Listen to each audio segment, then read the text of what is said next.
Today I'm going to do an experiment of making a bouncy egg.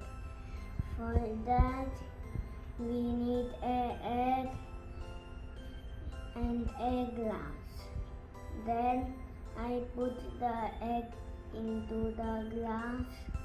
Then put some vinegar on top of the egg.